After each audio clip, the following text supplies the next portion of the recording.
අද ගිහින් හවස මොන අමහරුව තිබ්බත් මොන අපහසුව තිබ්බත් ඔළුවේ රදේ හරි ඇඟ මහන්සිය හරි මොනවා තිබ්බත් මමත් දන්නවා මහන්සියක් තියෙයි. මොනව තිබ්බත් අද හවස ඔයාලා අද උගන්නපු සියලු දේ බලන්න ඕන. ඒතර දැන් අද උගන්නනවා එන්සයිම ගැන.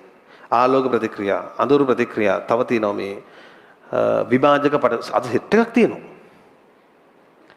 ඒතර ලොකු තියරි කන්දරාවක් එනවා. ඒ ටික අද ගිහින් බලන්න ඕන. ඔයාලගේ නෝට් පුළුවන් නම් රිෆර් කරන්න කමක් නැහැ. හැබැයි මම දන්නවා එහෙම ඕන වෙන්නේ නැහැ.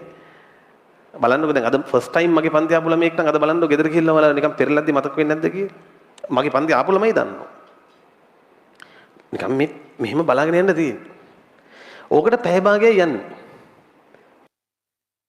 ඊට පස්සේ ඕනනම් ඔයාලා හෙට මොකක් හරි රිවිෂන් එකට යන්න ඉන්නවා නම් ඒක පන්තියක් තියෙනවා නම් ඒකේ තියරි බලන්න. තේරුණාද?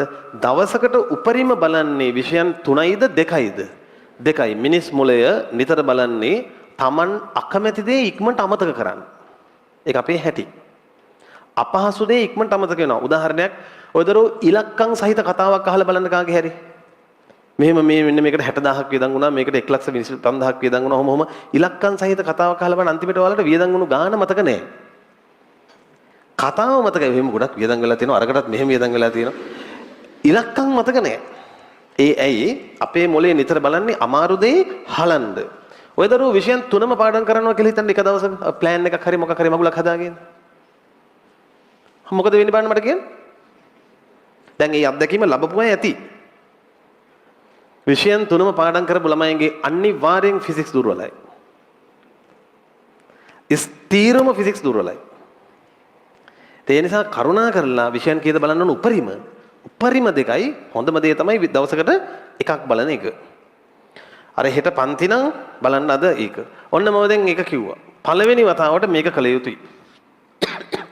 මේකට වැඩි වෙලා යන්නේ නැහැ. විවරණ එහෙම ලියන්නේ නැහැ. ඒව ලියන්න යන්න එපා. මේ බ්‍රහස්පතින්දයි යා කරලා රේඛාවක් ඇඳහම මැද්දේ දවස මොකද්ද? සඳුදාව කියන්නේ? හා. සඳුදාට කියන්නේ මණ්ඩි. සඳුදා ඔන්න ඔයාලා හොඳ වෙලාවක් හොයාගන්න ඕන. පැයක දෙකක තුනක ටයිම් බලන්නේ පැය ගණන් බලන්න එපා. හොඳ ඔයාලට ප්‍රමාණවත් වෙලාවක් හොයාගන්න. හොයාගෙන හොඳට පාඩම් කරන්න ඕන. පොයින්ට් ඒවල් ලියලිය මතකද කියලා බල අර දෙවෙනි පාරට ප්‍රශ්න ලියන දවස ස්ට්‍රක්චර් දෙක වෙලා තියලා ලියන්න පැය භාගගෙන යන්න රචනා දෙක ටයිම් තියලා ලියන්න ඒකට යනවා පැයක් මම කියන්නේ තේරුණාද දැන් එතකොට එතනම පැය එකමාරක් යනවා පාඩම් කරන්න තව පැයක් වගේ දාගත්තාම පැය දෙකමාරක තුනක වෙලාවක් මේක එදා පුළුවන් නම් විවරණත් ලියන්න MCQ මෙදා වැඩ තියෙනවා මෙන්න ඔයාලා හොඳම දේ මන්ඩේ කියන දවස මොන විෂයට වෙන් කරන්නද? බයෝ වලට වෙන් කරන්න.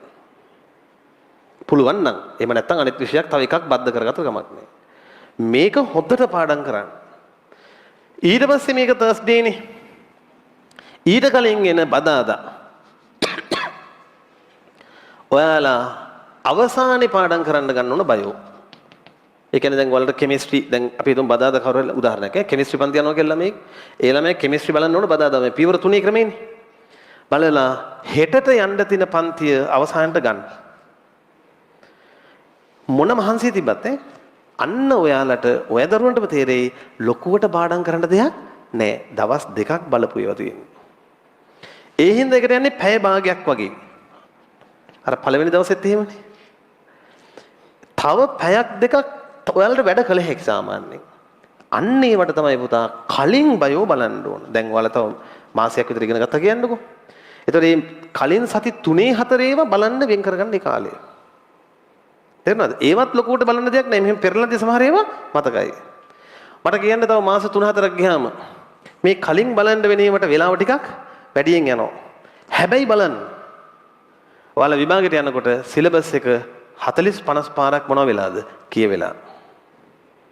තේරුණාද? ඒකයි ක්‍රමේ. ඔය වෙන මොන ප්ලෑන් එකක්වත් වැඩක් නැහැ. මෙන්න මේක අරගෙන යන්න. මේ ප්ලෑන් එක ඇත්තටම මේ මගේ එකක් නෙමෙයි. මේක මට අපිට මේ මහාචාර්ය නිමල් හෙටිආරච්චි සර් ඒ කාලේ කියලා දුන්න එකක්. ඒක කියලා දුන්නෙත් ඔය විදිහටම තමයි. හැමෝටම මේක පුළුවන් කරන්න කියලා. අපි කරලා බැලුවා. අපි ගොඩ ගියා. දැන් අද අපි ගුරුවරු. හරිද? මේ මං පශු වෛද්‍යයත් ගිහින්. එතකොට මේක මේ මහාචාර්යවරයෙක් දුන්න එකක් මේ අනම්මනම් මේ මගුල් නෙමෙයි. මේ ප්ලෑන් එක හරියටම සාමාන්‍ය මානසිකව ගැලපිලා යනවා. මේක කරන්න හුරු වෙන්න. හරි? සතියට 3 වතාවක් නොබැලුවොත් අනිවාර්යෙන් අමතක වෙනවා. දැන් මේ පාරත් ওই දරුවන්ට අර බලාපොරොත්තු වෙන තැනට යන්න බැරුණොත් අපරාධයි.